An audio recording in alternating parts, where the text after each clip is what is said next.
नमस्कार, मेरा नाम डॉक्टर शिवाली चौहान है।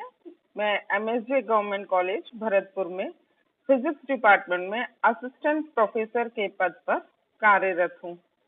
आज हम बीएससी पार्ट फर्स्ट के फिजिक्स के प्रैक्टिकल संधारित्र का आवेशन एवं अनावेशन यानी charging and discharging of a capacitor के बारे में चर्चा करेंगे। हमारा उद्देश्य है किसी निश्चित विद्युत वाहक बल वाली बैटरी के आरसी परिपथ में आवेश का समय के साथ परिवर्तन का अध्ययन करना और समय नियतांक को ज्ञात करना। The objective of our experiment is to determine variation of charge with respect to time in a RC circuit having fixed EMF battery and to calculate time constant। चूंकि इसमें एक कैपेसिटर और रजिस्टर का सर्किट में use हुआ है, जिसमें capacitor का चार्जिंग होती है और उसके बाद उसकी डिस्चार्जिंग यानी उसका आवेशन होता है, उसके बाद उसका अनावेशन होता है। इस कारण से इसे हम संधारित्र का आवेशन एवं अनावेशन यानी charging and discharging of a capacitor भी कहते हैं। ये सर्किट डायग्राम आप देख रहे हैं अपने स्क्रीन पर। इसमें आरसी सर्किट इसलिए कहा गया है क्योंकि ये रेजिस्टेंस है, किसी वैल्यू का आप ले सकते हैं, और ये कैपेसिटर यानी संधारित्र, प्रतिरोध और संधारित्र जो प्रतिरोध है उसका हमने रेजिस्टेंस आर लिया है, और जो कैपेसिटर है उसका हमने जो कैपेसिटी यानी धारिता सी ली हुई है। ये बैटरी है जैसा कि हमने बात किया था फिक्स्ड ईएमएफ की, यानी निश्चित विद्युत वाहक बल की बैटरी है, जिसका जो पोटेंशियल डिफरेंस है वो ई है, यानी विभवांतर ई है। ये कुंजी यानी कि K1 है, ये कुंजी यानी कि K2 है। ये वोल्टमीटर है जो कि ये संधारित्र यानी कैपेसिटर के सिरों पर जो विभवांतर उत्पन्न होगा उसे नापने के लिए लगाया गया है। कैपेसिटर के समानांतर क्रम में लगा है क्योंकि जो वोल्टमीटर है वो संधारित्र जिसकी आप विभवांतर नापना चाहते हैं उसके समानांतर क्रम में यानी पैरेलल लगाया जाता है। तो यहाँ आपको दो लूप्स बनाने हैं, एक ये वाला लूप है और दूसरा ये वाला लूप है। तो फर्स्ट लूप बनाने के लिए हमें बैटरी के एक सिरे से K1 का एक सिरा जोड़ना है, दूसरा सिरा K2 के एक सिरे से जोड़ना है और K2 का दूसरा सिरा आपको बैटरी के एक सिरे से जोड़ना है। इस तरह से आपका एक लूप तैयार हो गया। अब दूसरा लूप बनाने के लिए ये जो प्रतिरोध है, रेजिस्टेंस है, उसका एक सिरा उस सिरे से जोड़ना है जो कि K1 और K2 से आपस में जुड़े हैं। तो या तो आप इसे K1 से जोड़ दें या K2 के इस सिरे से जोड़ दें, क्योंकि ये दोनों आपस में जुड़े हुए हैं। तो दोनों में से कोई K1 के इस सिरे से या K2 के इस सिरे से जोड़ दें। रेजिस्टेंस का दूसरा सिरा जो कैपेसिटर है उसके एक सिरे से और कैपेसिटर का दूसरा सिरा K2 के उस सिरे से जो कि K1 से नहीं जुड़ा है, तो इसे हम जोड़ देंगे। तो ये आपके दोनों लूप तैयार हो गए। अब जैसा हमने बात की, वोल्टमीटर को समानांतर क्रम में जोड़ना है, तो वोल्टमीटर का एक सिरा कैपेसिटर के एक सिरे से और वोल्टमीटर का दूसरा सिरा कैपेसिटर के दूसरे सिरे से आपको जोड़ना है। तो इस तरह से हमें एक हम कनेक्शंस कर लेंगे कैपेसिटर के चार्जिंग और डिस्चार्जिंग के लिए। अब हम चार्जिंग की बात करते हैं। तो जब कैपेसिटर को हमें चार्ज करना है तो आपको K1 जैसे हमने दिखा रखा है, K1 को जोड़ना है। K1 को टैप करेंगे तो ये K1 को क्लोज टैप करेंगे तो ये यहाँ कनेक्ट हो जाएगा, यानी K1 को क्लोज करना और K2 को ओपन ही रखना है। तो क्या होगा, इलेक्ट्रॉन्स इस प्लेट से, नेगेटिव प्लेट से मूव करेंगे और कैपेसिटर के इस प्लेट पर आ जाएंगे।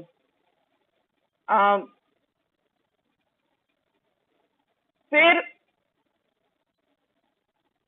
कैपेसिटर का ये जो प्लेट है उससे एक इलेक्ट्रॉन यहां से चलकर बैटरी के इस टर्मिनल पे, पॉजिटिव टर्मिनल पर पहुंचेगा।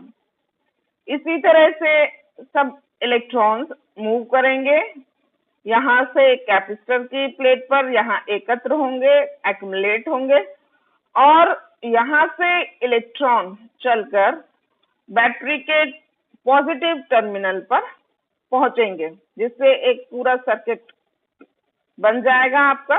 बस चूंकि इलेक्ट्रॉन्स इस डायरेक्शन में मूव कर रहे हैं, तो हम ये इलेक्ट्रॉन्स के मूव करने की डायरेक्शन है, तो हम जानते हैं जिस दिशा में इलेक्ट्रॉन मूव करता है उसके अपोजिट दिशा में धारा बताई जाती है। तो धारा इस दिशा में आप दिखाएंगे, धारा की दिशा ये होगी। चूंकि यहाँ पर चार्जेस का एक्युमुलेशन हो रहा है, चार्ज इकट्ठे हो रहे हैं, इस पे इलेक्ट्रॉन्स इकट्ठे हो रहे हैं, तो ये नेगेटिव प्लेट बन जाएगी और यहाँ से इलेक्ट्रॉन्स हट रहे हैं तो ये पॉजिटिव प्लेट बन जाएगी। तो इस तरह से कैपेसिटर आवेशित होगा, यानी चार्ज होगा, यानी कैपेसिटर पे चार्ज का एकत्रीकरण ही कैपेसिटर का आवेशन कहलाता है। Accumulation of charge on the capacitor is known as charging of the capacitor.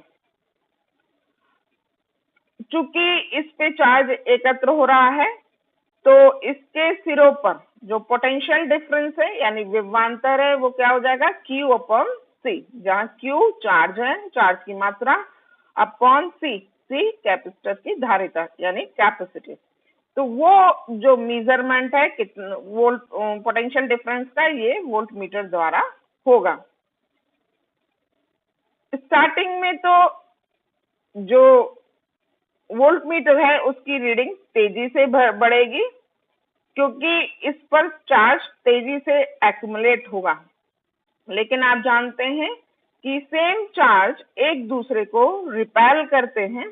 इस कारण से जैसे जैसे यहाँ चार्ज इलेक्ट्रॉन इकट्ठे होंगे, तो वो और ज्यादा इलेक्ट्रॉन आने का विरोध करेंगे।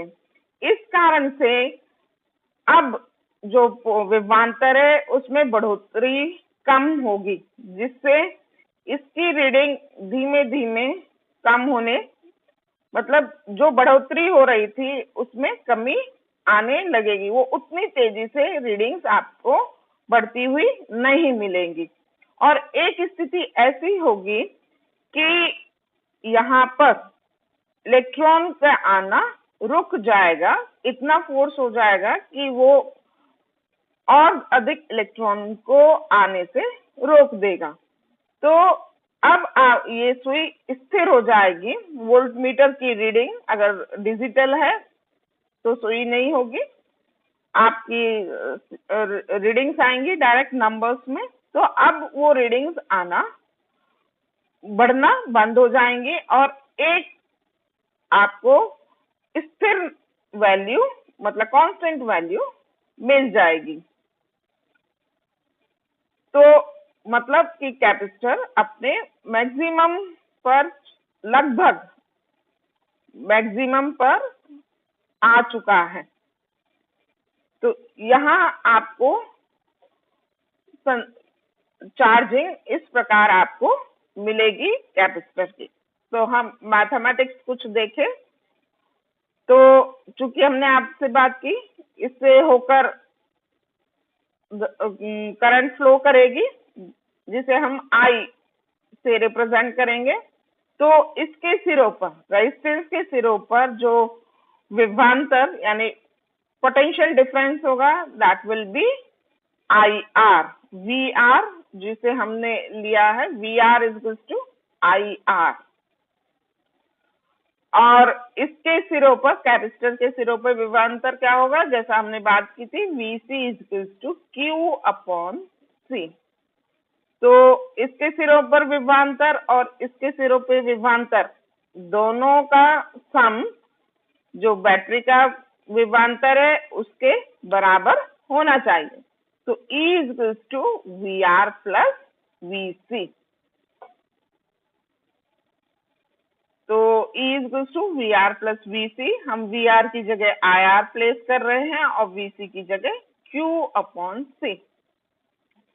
जब कैपेसिटर कंप्लीटली चार्ज हो जाएगा, जैसा कि हमने बात की, तो इलेक्ट्रॉन्स का बहना बंद हो जाएगा, इलेक्ट्रॉन्स का फ्लो बंद हो जाएगा। इस दूसरी तरह से हम कहें कि करंट फ्लो करना बंद कर देगी, करंट का मान 0 हो जाएगा। तो I इज इक्वल टू 0 और जो चार्ज अधिकतम इस पे एक्युमुलेट हुआ है वो ले रहे हैं Q is equal to Q0। जब अधिकतम एक्युमुलेट हो जाएगा उस समय धारा 0 हो जाएगी। तो Q is equal to Q0। तो धारा बंद खत्म हो गई, बहना धारा बंद हो गई, तो IR 0 हो जाएगा। I 0 है तो IR मतलब इसके सिरों पे पोटेंशियल डिफरेंस यानी विभवांतर 0 हो जाएगा। तो यहाँ पर E कितना हो जाएगा, I 0 है तो E is equal to Q0 upon C, क्योंकि उस स्थिति में Q जो है वो Q0 है। तो E जो है वो E will be equal to Q0 upon C, क्योंकि I 0 हो गया है तो Q0 अपॉन C। तो हम E की वैल्यू Q0 अपॉन C यहाँ रख रहे हैं, तो आपको मिलेगा Q0 upon C is equal to IR plus Q upon C। तो इसमें हमने वैल्यू रख दी, E की जगह Q0 upon C is equal to ये IR plus Q upon C। अब हम इसे लेफ्ट साइड में ले जाएं तो Q0 माइनस Q, इसको Q अपॉन C को लेफ्ट साइड में ले रहे हैं तो Q0 minus Q upon C is equal to IR। तो I को, चूंकि I यानी करंट क्या होती है, आवेश प्रवाह की दर, rate of flow of charge, जिसे dQ ओवर dt से रिप्रेजेंट कर सकते हैं। तो Q0 minus Q upon C is equal to R, I की जगह dQ ओवर dt। तो Q0 minus Q upon R नीचे ले गए, RC is equal to dQ over dt। तो dt upon RC is equal to dQ upon Q0 minus Q। अब हम दोनों साइड का आप इंटीग्रेशन करें यानी समाकलन करें तो आपको मिलेगा Q is equal to Q0 1 minus e to the power of minus t upon RC। इस समाकलन के बाद आपको ये मिलेगा Q is equal to Q0 1 minus e to the power of minus t upon RC, यानी Q is equal to Q0 1 minus e की घात माइनस t अपॉन RC। जब t is equal to RC रखें यहाँ पर, when T is equals to RC. यहाँ पर T is equals to RC अगर आप पुट अप करते हैं तो ये 1 हो जाएगा, ये वाला। तो ये 1 माइनस 1 अपॉन ई, तो 1 माइनस 1 अपॉन ई होता है 0.63। आप कैलकुलेट करेंगे तो 0.63 आएगा। तो Q is equals to 0.63 Q0। तो Q is equals to 0.63 Q0। कहने का मतलब ये है कि जब समय RC T is equals to RC होगा, आप समय कहाँ से काउंट कर रहे हैं? जब आपने ये की K1 ऑन की थी, दबाई थी, तब से वो हम घड़ी ऑन करते हैं, उसे T इक्वल्स टू 0 समय लेंगे, और जब तक आपका ये अधिकतम चार्ज होता है तब तक हम मतलब जब इसकी आपकी वोल्ट मीटर की रीडिंग कांस्टेंट हो जाती है, मतलब उससे ज्यादा अब नहीं बढ़ती है, तब तक हम घड़ी को ऑन रखते हैं। तो वो समय जब किसके बराबर है? वो समय T इक्वल्स टू RC। जब आपका घड़ी का समय RC, R क्या है? प्रतिरोध है, और C धारिता, मतलब R रेजिस्टेंस और C कैपेसिटेंस। तो आप दोनों का मल्टीप्लाई कीजिए तो RC हो जाएगा। तो उतने समय के बाद जो संधारित्र है यानी कैपेसिटर है, उस पर जो चार्ज है वो कितना हो जाएगा? अधिकतम चार्ज का 0.63 गुना। तो ये जो टाइम है वो समय नियतांक कहलाता है, जिसे हमने टॉ से रिप्रेजेंट किया है। Tau is equal to RC क्या कहलाता है? टाइम कांस्टेंट, हिंदी में से समय नियतांक कहते हैं। तो समय नियतांक क्या होता है? ये वो समय है जिस पर कि जो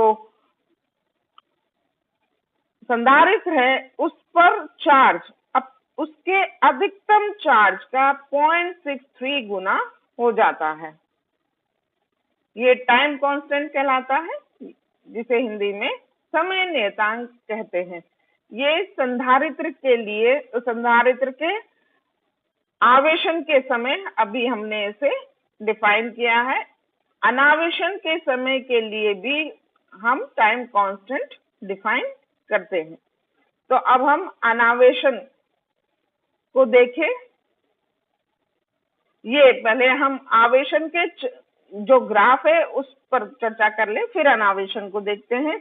तो जब आप, जैसा हमने बात की कि जब आपने K1 को स्विच ऑन किया है और K2 को ऑन नहीं किया है, वो ऑफ कंडीशन में ही है, तभी से आप अपनी घड़ी स्टार्ट कर देते हैं और जो विभवांतर है उसको नोट करते रहते हैं। तो विभवांतर किसके सिरों पर? कैपेसिटर के सिरों पर विभवांतर नोट करते रहते हैं। 5 सेकेंड, 10 सेकेंड, 15 सेकेंड के बाद ऐसे घड़ी चलती जाएगी और आप वोल्टमीटर के सिरों पर विभवांतर नोट करते जाएंगे। फिर हम ये ग्राफ प्लॉट करेंगे, एक्स एक्सिस पे टाइम को प्लॉट करेंगे और वाई एक्सिस पे चार्ज को। तो टाइम कैसे? 0 सेकेंड जब आपने घड़ी शुरू की, फिर 5 सेकेंड, फिर 10 सेकेंड, फिर 15 सेकेंड, 20 सेकेंड, इस तरह से एक्स एक्सिस पे प्लॉट करेंगे। और वाई एक्सिस पे 5 सेकेंड बाद जो आपको विभवांतर मिला, उसमें क्योंकि विभवांतर V equals to Q upon C है, तो Q मतलब चार्ज आपको मिल जाएगा V इंटू C।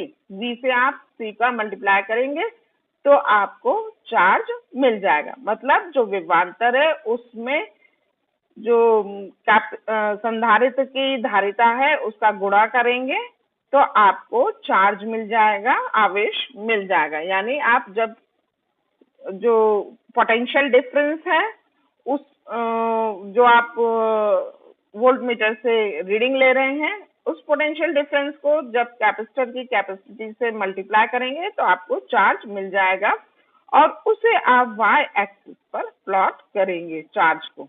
ये चार्ज क्या है, जो कि कैपेसिटर के सिरों पर एकत्र हुआ है। तो 5 सेकंड बाद कितना चार्ज है, 10 सेकंड के बाद, 15 सेकंड के बाद। तो इस तरह से आप इसे प्लॉट करेंगे। तो आप देख रहे हैं, पहले आपने देखा ये कैसा राइज है, ये एक्सपोनेंशियल राइज है, ये चर घातांकी कर्व आपको प्राप्त होता है। तो मतलब ये जो संधारित्र है वो चर घातांकी रूप से आवेशित होता है। तो ये जो कर्व है वो एक्सपोनेंशियल कर्व है, मतलब चर घातांकी कर्व है। चर घातांकी कर्व अनंत पे जाके मैक्सिमम होता है।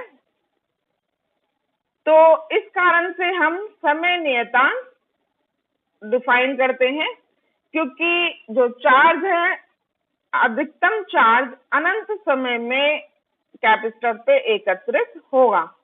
तो इसका अनंत समय तो हम नोट नहीं कर सकते, इस कारण से हम वो समय देखते हैं जबकि वो 0.63 गुना चार्ज, अपने अधिकतम चार्ज का 0.63 गुना चार्ज हो जाता है।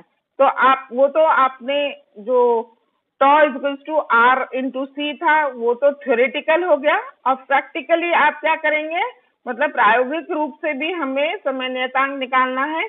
तो हम क्या करेंगे, जो Q0 अधिकतम चार्ज है उसका 0.63 टाइम्स 0.63 का मल्टीप्लाई कर लेंगे। तो जितना आएगा वो यहाँ पर देख लेंगे चार्ज को, और उसके सीध में यहाँ से हम, जैसे ये वाला अगर यहाँ पर आया है, जैसे ये यदि 0.63 गुना यहाँ आ रहा है, तो आप इससे जाके यहाँ से ये आपको समय नियतांक यहाँ पर मिल जाएगा। उतने सेकंड आपको ये प्रायोगिक रूप से आप समय नियतांक निकाल लेंगे। तो हमें प्रायोगिक रूप से जो समय नियतांक है और सैद्धांतिक रूप से जो समय नियतांक है, सैद्धांतिक रूप से है R/c, और प्रायोगिक रूप से आप कर्व में निकाल लेंगे। तो दोनों लगभग समान होने चाहिए। अब हम अनावेशन की बात करते हैं। तो अनावेशन में अब हमें क्या करना है, K2 को तो क्लोज करना है और K1 को ओपन करना है, मतलब K1 खुला छोड़ना है, ऑफ होनी है, और K2 ऑन होना है। तो अब चूंकि K1 ऑफ कंडीशन में है, तो अब ये बैटरी इस सर्किट से हट चुकी है। अब बैटरी से चार्ज फ्लो नहीं होगा, क्योंकि ये सर्किट ब्रेक हो चुका है। यहाँ पर अब जो सर्किट आपके पास बचा वो यही सर्किट बचा। तो अब जो कैपेसिटर अब क्या है, ये इस पे पॉजिटिव चार्ज है, इस पे नेगेटिव चार्ज है, और चूंकि नेगेटिव चार्ज और पॉजिटिव चार्ज एक दूसरे से अट्रैक्ट होते हैं, इस कारण से इलेक्ट्रॉन यहाँ से होता हुआ रेजिस्टेंस के थ्रू अब पॉजिटिव प्लेट पे पहुंचेगा।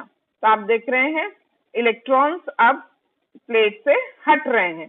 तो अब कैपेसिटर की डिस्चार्जिंग यानी अनावेशन हो रहा है, जिससे कि इसके सिरों पर पोटेंशियल डिफरेंस यानी विभवांतर में कमी आएगी, जिससे आपके जो वोल्टमीटर की रीडिंग में कमी आएगी। तो हमें क्या करना है कि जैसे ही K2 को आप ऑन करते हैं और K1 को बंद करके K2 को ऑन करते हैं, तब आपको घड़ी अपनी दोबारा से शुरू करनी है। मतलब t=0 से दोबारा स्टार्ट करिए और घड़ी को आगे उनको चलते रहने दीजिए, और फिर 5 सेकंड बाद, 10 सेकंड बाद आप रीडिंग इसको नोट करते जाइए। तो अगर इसकी रीडिंग मान लीजिए पहले 12 वोल्ट थी, मैक्सिमम जब ये चार्ज हो गया था तब इसकी 12 वोल्ट थी, तो अब 12 वोल्ट से कमी आने लगेगी। तो वो आपको 0 सेकंड पे तो 12 वोल्ट हुई, और 5 सेकंड पे फिर 12 वोल्ट से कम होगी, वो आपको नोट करनी है।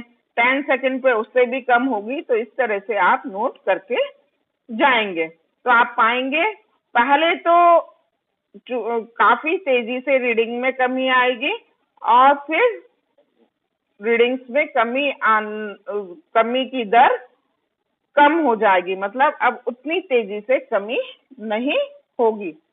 तो वो लेकिन आपको वो हर बार 5, 10, 15, 20, 25 सेकेंड ऐसे आपको इसके सिरों पर विभवांतर नोट करते रहना है। इसके लिए अब हम फिर मैथमेटिक्स करें तो जैसा हमने कहा था E equal to V R plus V C, लेकिन यहाँ पर E हटा दिया है, बैटरी हटा दी है, तो ये 0 हो जाएगा। 0 equal to V R plus V C, और वी आर क्या है, इसके सिरों पर विभवांतर आई आर, और वी सी क्या है, इसके सिरों पर विभवांतर कैपेसिटर के, that is Q upon C. तो 0 equal to V R plus V C. अब हम वी आर वी सी की वैल्यू रख दें तो ये equal to I R plus Q upon C. तो I R plus Q upon C, तो ये when capacitor is completely charge, इस वाली लाइन की आपको कोई जरूरत नहीं है, ये गलती से लिखी हुई लाइन है, तो इसके बारे में आप ध्यान ना दें। वो ये जब चार्जिंग होती है तब के लिए हमें चाहिए। तो 0 equal to I R plus Q upon C. तो लेफ्ट साइड में ले जाएं, minus Q upon C equal to I R. तो minus Q upon C equal to R, I की जगह हम वही D Q over D T रख रहे हैं, तो minus Q upon R C equal to D Q over D T, या minus D T upon R C equal to D Q upon Q. और दोनों तरफ इंटीग्रेशन करें यानी समाकलन करें तो हमें मिलेगा q equal to Q0 e to the power of minus T upon R C. तो आप देख रहे हैं ये एक्सपोनेंशियल फॉल है, मतलब चर घातांकी क्षय हो रहा है, चार्ज पर चर घातांकी क्षय, सॉरी संधारित्र पर यानी कैपेसिटर पर चार्जेस का एक्सपोनेंशियली फॉल है, मतलब चर घातांकी रूप से क्षय हो रहा है। तो यहाँ पर फिर हम समय नियतांक या टाइम कांस्टेंट को डिफाइन करेंगे। जब t equal to R C होगा तो ये e to the power of -1 हो जाएगा, यानी q equal to Q0 upon e। तो Q0 अपॉन e अगर आप कैलकुलेट करें तो वो आएगी 0.37। तो Q क्या हो जाएगा, Q इक्वल टू 0.37 Q0। तो अनावेशन के लिए जब हम समय नियतांक डिफाइन करते हैं तो कैसे डिफाइन करेंगे, आर समय नियतांक उस समय के बराबर है जितने समय में कैपेसिटर पे चार्ज अपने अधिकतम चार्ज का 0.37 गुना ही रह जाता है, क्योंकि डिस्चार्ज हो रहा है तो अधिकतम अब डिस्चार्ज होते होते कहाँ पहुंच जाता है कि Q0 जो मैक्सिमम चार्ज है उसका 0.37 गुना रह जाता है। वो उस समय को हम समय नियतांक यानी टाइम कांस्टेंट कहते हैं। ये हम अनावेशन के लिए डिफाइन कर रहे हैं। इसके लिए कर्व ड्रॉ करें जैसे हमने आवेशन के लिए किया था, टाइम यहाँ पर प्लॉट किया है और चार्ज यहाँ पर प्लॉट करेंगे। तो ये Q0 अधिकतम चार्ज है, तो इस पे से जब चार्ज क्षय होगा समय के साथ चार्ज में देखिए कमी आ रही है, पहले तो तेजी से कमी आती है और फिर जो कमी है वो फिर धीमे हो जाती है।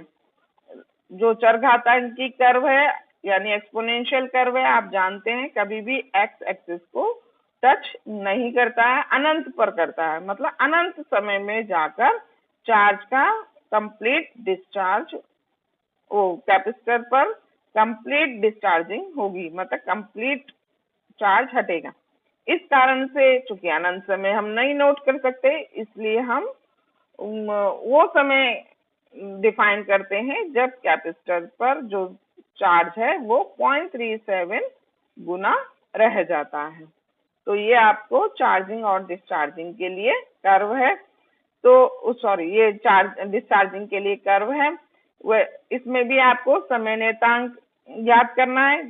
जैसे आपने अधिकतम Q0 का 0.37 गुना मान लीजिए यहाँ पर है, तो यहाँ से आप ये देखेंगे तो ये जो समय है वो समय नियतांक हो जाएगा इसके लिए।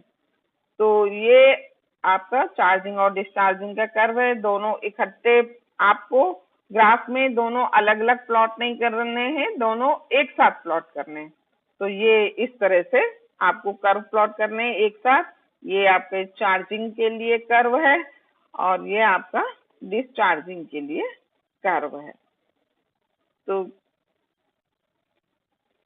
अब नेक्स्ट वीडियो में हम लैब में चलकर एक्सपेरिमेंट करेंगे। ये आपकी बेसिक थ्योरी थी जिसके आधार पर, जिसके बेस पर हम लैब में अपने एपरेटस पर एक्सपेरिमेंट परफॉर्म करेंगे। धन्यवाद।